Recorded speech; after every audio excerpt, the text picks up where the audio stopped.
Bismillahirrahmanirrahim. Hello again. In previous tutorial, we have learned how to import and export a large or multi-skillet model from other software to ABAQUS and also vice versa. Now, here is a small application called SAP to ABAQUS, which is written by this person. He's a structural engineer. For a new update, you can contact him here. Now, we already have a model. It's called SAP model here. We have one materials, steel material, uh, which is given here, and two beam column cross section. We have just one beam, two column. We can see this is it. And after you creating the model and also applying load, so now I can see here's the load, and also you should use mesh in the SAP model because it's a little complicated to do the mesh in ABAQUS because there will be orphan mesh, so that's a little challenging. For this case, you can select and go to edit and divide that line, divide that to here. So here's I selected giving a mesh each elements or beam column to 10, which is divided by 10 pieces.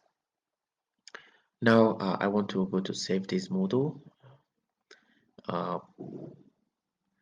Save this model. I can call uh, ABAQUS, uh, ABAQUS to SAP to ABAQUS, SAP to ABAQUS, and I saved the model. And here is the application. I go to read file, and here is the call SAP to ABAQUS. Both are the text file, and it can read convert one from one text file to other one. Open, and now it's took the data and it's going to convert to INP file. Now I can save it, SAP to ABAQUS. Now I go to back to ABAQUS and import that model to ABAQUS.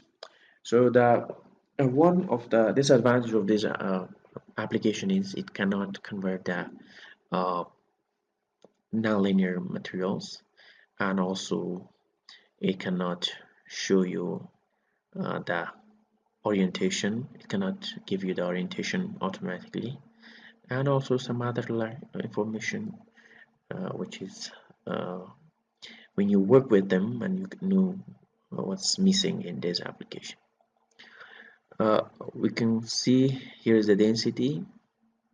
I want to change it to 85, and the elastic is B200 megapascal, and I want to add a plasticity also.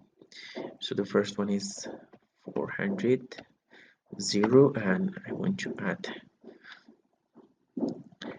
418, and this is B 0.10 20%.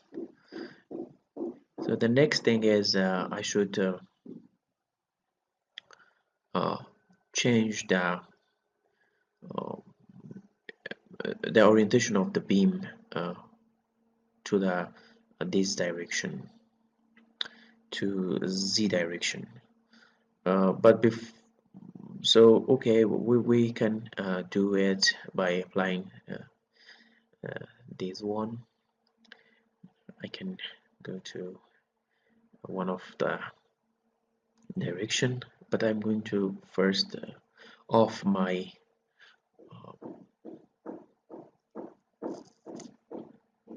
okay, I want to off my beam rendering. That's quite easy. Here is let's see, the mesh is already given because mesh is in the part. We should select all of them.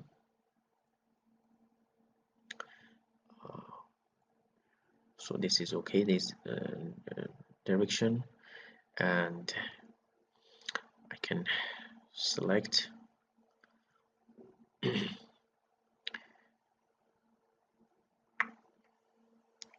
maybe I have a section. I can turn off a section.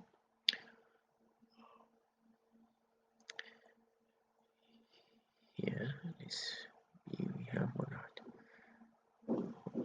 We don't have section to turn off, to take another one. Uh, do we?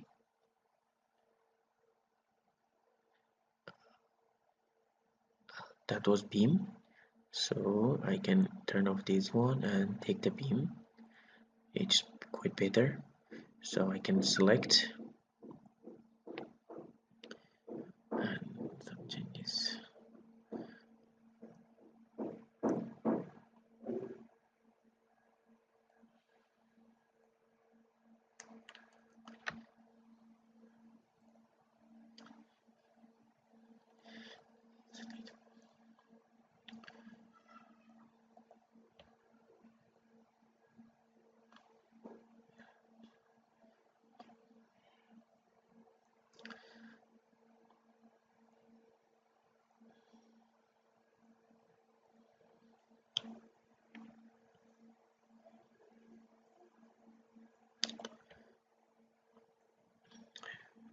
This part is dead, and we can add this area as well. Select it. Deselect.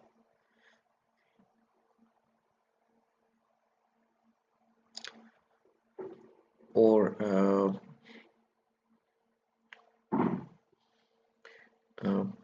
okay, to continue this.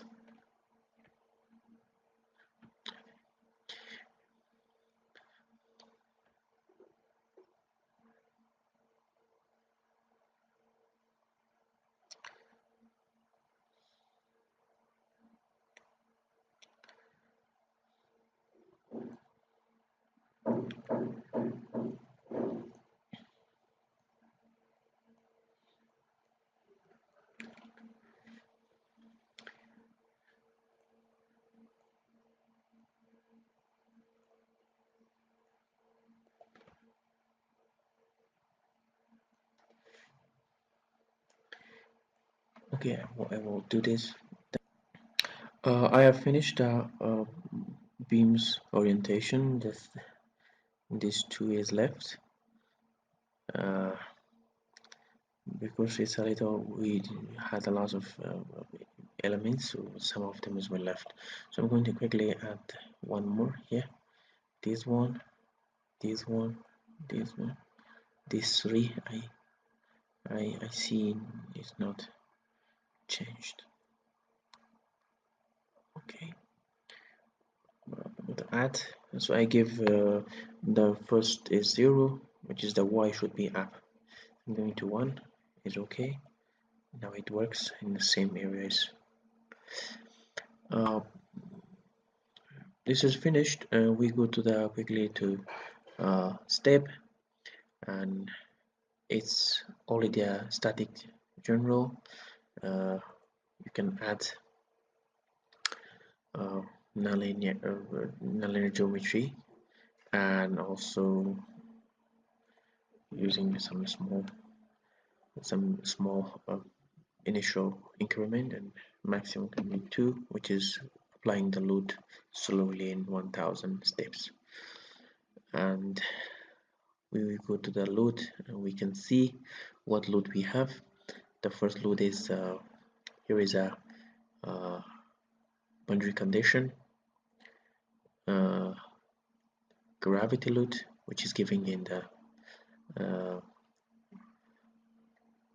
z component, and we can rotate to bring it to y. So I'm going to give this one. So always it's giving in g, and I'm giving to 2 millimeters to see. So it's about 10,000, which is changing to millimeters. And I'm going to giving to y because I want to give a rotation to the elements. And this is the linear load. So the linear load is also applying the z, but instead I'm going to give this one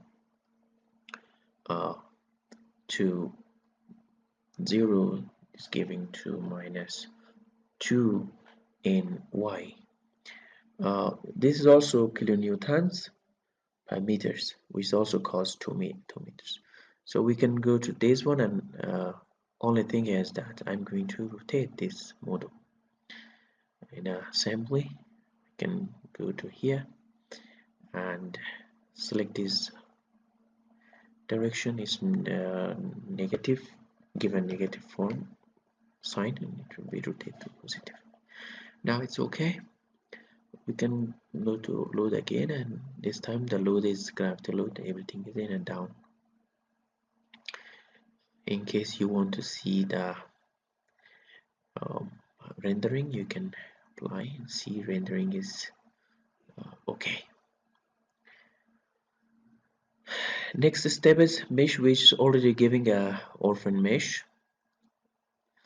I have told you how you can do this in the SAP model. Go to job, and we can create a job, and it's called static analysis. So in in in case of some verification, you can do this same model in SAP and ABAQUS. So it's submitted, and we can wait for a while to finish. Now we can go to monitor.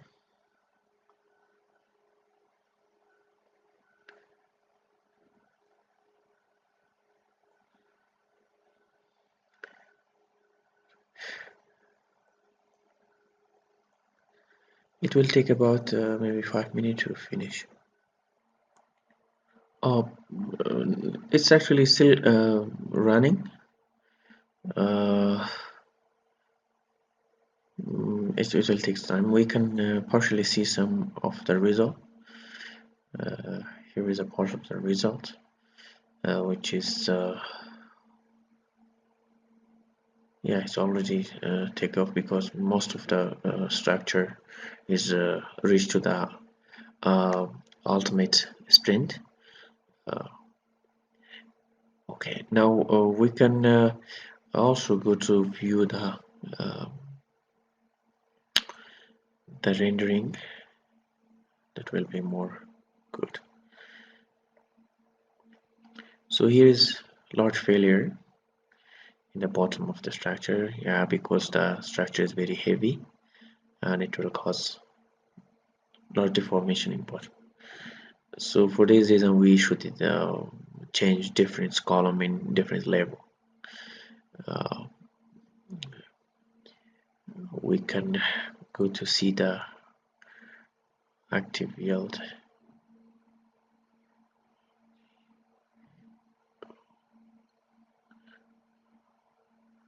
We don't have the active yield, so we can see the force, actual force.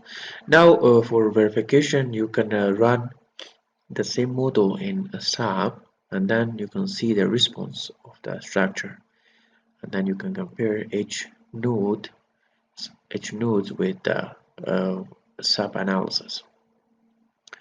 Uh, so this is the end of the tutorial, and if you have any question, please put in the comment and I will find time to answer your questions. See you next time.